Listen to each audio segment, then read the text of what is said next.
Adventure on the High Seas by Jessie Margaret Harminc, taken verbatim from the North Toronto Seniors Club newsletter, January 1989.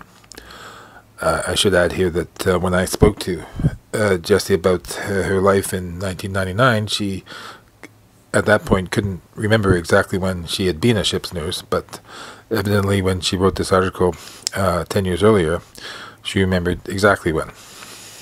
It begins... Long ago I saw a bit of the world by taking a job on board ship. In those days many nurses hoped to do this, but the waiting lists were long. However, in the spring of 1948 I added my name to the list and forgot about it until a phone call came on December 22nd, asking me to report to the London docks the next day. The others on the list had refused to go at such short notice, and so near Christmas, but I decided to go. It's hard to imagine now how I ever moved so quickly. You may ask how I was available at once, and I can't understand that myself. Did I leave some job without notice, or what? Anyway, I had to pack and travel to London and go to the docks, which I found quite an ordeal. It was a long way from the centre of London, and a taxi dropped me and my heavy suitcase far from anywhere, and I had to find the Union Hall to join the National Union of Seamen, and have my fingerprints taken. There were many sinister-looking people just standing around, and it was not the sort of place where women would normally go.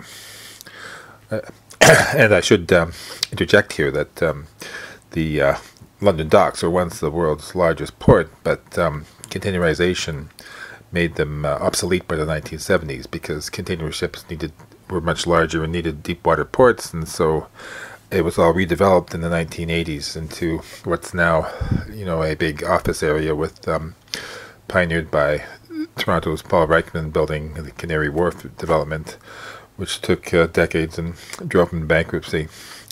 So obviously it's quite a different area now. Anyway, she continues. But once on board the ship, everything was clean and sparkling and very exciting. I did two interesting trips in the Mediterranean and all around Africa, but this story is about one in Ceylon and Burma. She's crossed out in and written to Ceylon and Burma. We sailed from Liverpool that time, and everything was calm and peaceful in the Atlantic and the usually rough Bay of Biscay. That's the area between, France and Spain. Everyone was happy and healthy, leaving no work for me to do. I sat on deck and watched the flying fish and porpoises, got to know the passengers, played chess, and even knitted a pair of socks. Gradually, we turned east toward the Straits of Gibraltar, which is misspelled Straightghts, and the weather started to deteriorate. The blue sky was disappearing and dark clouds were closing in.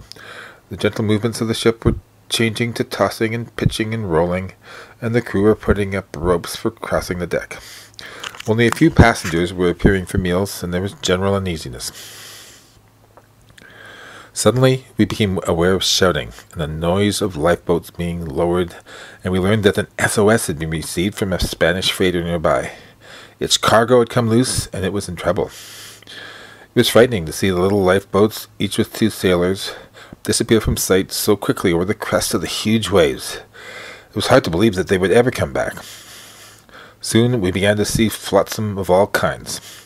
There were orange crates, chairs, and pieces of wood, and it became obvious that the freighter must have gone down, although we never saw it.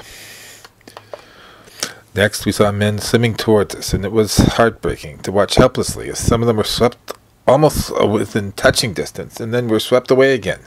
Some did get close enough to be grabbed and saved. Then our lifeboats reappeared with others. In the end, 19 were saved and 5 were lost.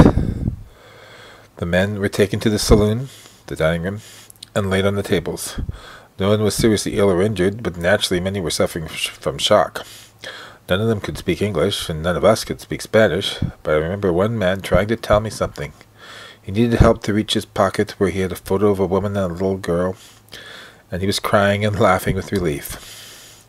Soon there was an appeal for dry clothes for the men. The only suitable thing I had was my newly knitted pair of socks, so they were put to good use.